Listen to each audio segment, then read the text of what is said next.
Human Excellence ki maikaydagi adombo amuk hanna taramno oksinjari ngasiso amuk puduna laksari dragon fruit ki amangba amadi atongbo gi wari ni kanaba wari asibo loiba phaw yengbigani haiba thajaba thamjari. Dragon fruit asi miyamna pitaya hairaga khangnai hai makhal asi India da yamna pamnaraklibogi maramdi hai asigi magun yamna lei amadi low invest oiba high profit oi hai asida antioxidant potential amadi vitamin mineral yamna lei masi India dadi south west amadi north eastern gi state haradani thariba India gi domestic market ta phangliba asidi import ngaktani Vietnam Thailand Malaysia amadi thangnariba country Sri Lanka makhoi singdagi ayambana pusilaki adubu hojikti India gi state sing mafam kaya da pak sanna thanare. Dragon fruit na hakchang da kanaba kaya pi hai reversing adugi kharadang khangmin nasi hai asida fiber yamna yawi aduna blood sugar amadi antioxidant na thokhalakpadagi ngakthokpi masibu chang naina thakpana blood sugar amadi diabetes thokhalakpa yaba laina kayadagi ngakthokpi hai asida anti cancer properties yamna lei masina maram oraga cancer na hande vitamin C gi chang yamna yawbana hakchang gi immune fagalhalli asita sunatana diabetes alzheimer parkinson amadi cancer na chingba laina kaya ngakthokpi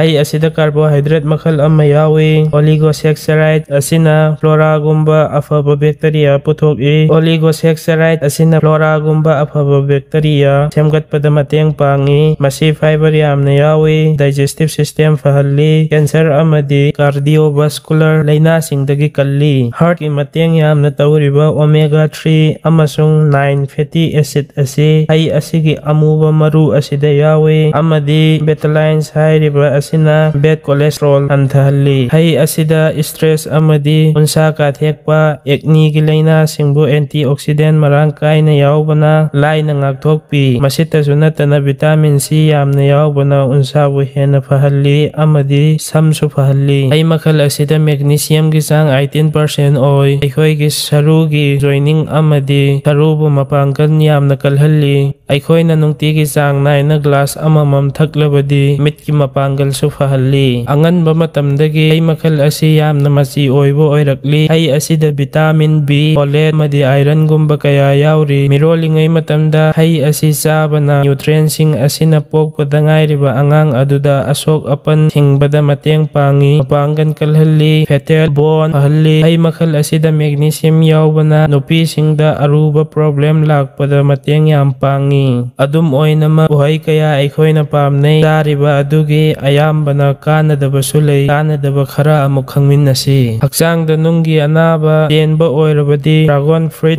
hena charoidabani hairiba hai asida oxalate yawi asina nung sembada mateng tawjalli adomna high blood pressure amadi diabetes ki hidak chaba tarabadi hairiba hai asi hena charoidabani asina asokpo oihanba yai topa haibadi khong ham thaba puk naba atai kaya oihalakpasu yai duga bowel empty oihallabadi atopa problems kaya oihalakpasu yai.